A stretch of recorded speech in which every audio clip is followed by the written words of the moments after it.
Hello everyone. Today we are going to talk about a crime drama film called The Bike Riders from 2023. Enjoy your viewing. Tired of family life, a man becomes interested in motorcycling and opens his own motorcycle club. A few years later, his popularity attracts bad people, and the club turns into a biker gang. The movie begins in Chicago. Regular bar patrons run down Benny, a member of the Vandals biker club. The story then moves back to 1965, focusing on Kathy. She is interviewed by a photography student, Danny Lyon. The photographer is interested in how Kathy got acquainted with the Vandals biker club. One day, she came to meet a friend at a biker club. Frightened by the obsessive attention of men, the girl wants to leave, but notices Benny. She stays a while to get to know him and the president of the biker club. Avoiding the crowd, Kathy gets on Benny's motorcycle and he takes her home. Benny waits all night on the other side of the road. Kathy's boyfriend doesn't like this and decides that it's better to pack up and get away from his girlfriend. After that, Benny wants to get to know the already free girl better and offers her a ride. The girl falls in love with a guy who is running away from the police. However, a broken motor allows the police to catch up with him. Benny is released on bail and with the respect of President Johnny, who, according to Kathy, wanted to be like a young biker of carefree spirit. Johnny had long been an exemplary family man and a great father until he saw a movie with Marlon Brando. Under his influence, Johnny became fascinated by motorcycling and got the idea to create his own motorcycle club. Gradually, like-minded people began to gather around him. Soon, a group of friends who wanted to disobey any rules organized themselves into a club with strict rules. It was not without its disagreements. While discussing the need to install an emergency phone in the bar, one of the members suggested that a branch of the Vandals be established in another city. The president didn't like the idea, as it contradicted the idea that all members should be friends. He does not know people from other cities. The conflict leads to a challenge to a duel. It takes place on a rally track where the club has organized a picnic. During the fight, which takes place both according to the rules of MMA and without any rules at all, Johnny remembers his existence and bites his opponent's leg, breaking his finger to make it more convincing. The president wins an undisputed victory and leniently allows him to open a branch in another city. Over time, the club attracted more and more attention, including teenagers with criminal tendencies who behaved like real vandals. A contented Johnny led a convoy of cool bikers with a clear hierarchy on the club's trips to various racing events. The documentary filmmaker Lyon accompanies the bikers on these trips to capture the story and write a book. He interviews Zipko, one of the older bikers. The conversation is interrupted by the arrival of another biker club. The bikers have a conflict, and one of the vandals is accused of scratching someone else's bike. President Johnny, thanks to his experience and authority, almost settled the conflict by appealing to mutual acquaintances. But Benny flies into the conversation and knocks down the leader of the other group.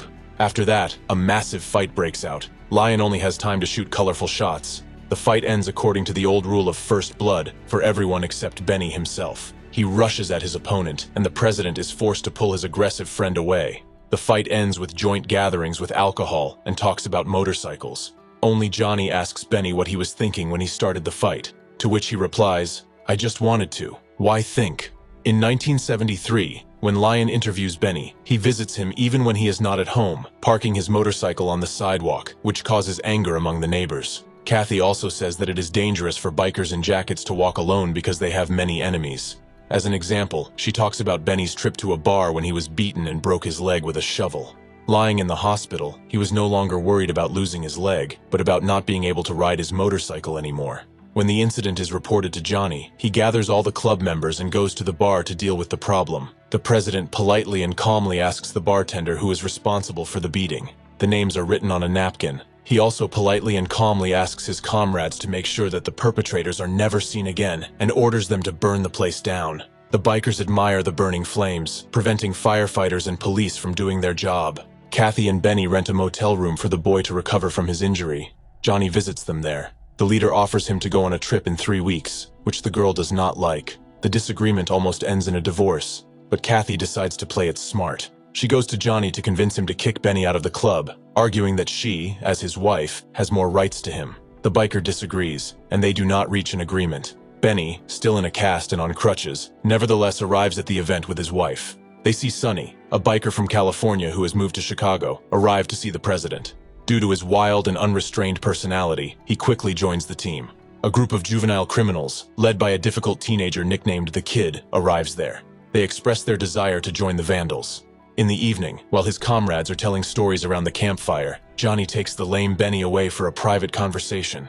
The president offers him the position of leader after Johnny retires, but Benny refuses, doubting that he is worthy of it. Returning to the campfire, they learn that Sonny beat up Cal, who did not leave the California Club when he became a member of the Vandals. However, Brucey turns it into a joke, diffusing the situation. Soon after, the club's all-time favorite, Brucey, gets into a foolish accident and dies. Johnny is severely affected by the loss. The whole club comes to the funeral, against the wishes of the family. Brucey's mother, passing by the mourning column, stops near Johnny and spits in his face, considering him guilty of her son's death. Later in the evening, when Johnny and his friends are commemorating Brucey and remembering their dead friends, the kid and his friends enter the bar. He starts a conversation about joining the club, not realizing that he has come at a bad time. The kid insists that the president take a look at the bikes they have collected themselves. Johnny agrees, but he doesn't really like the kid's idea of killing and robbing to join the club. Nevertheless, Johnny says that the kid is accepted, but he is the only one with no friends. The boy easily agrees, failing the test, because the Vandals don't want people who give up their friends so easily. Angry, the kid attacks Johnny with a knife, but the president stops him and tells him not to be seen again.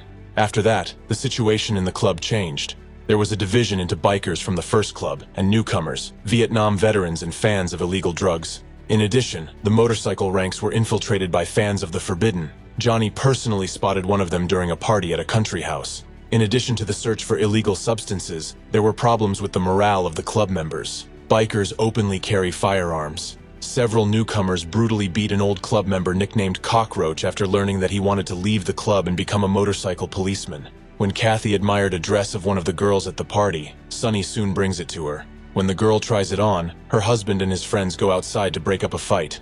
While Benny is taking the beaten Cockroach to the hospital, the newcomers to the house try to beat his wife. She is saved only by the appearance of Johnny, who can do nothing, since the behavior of his classmates formally complies with the Vandals' code.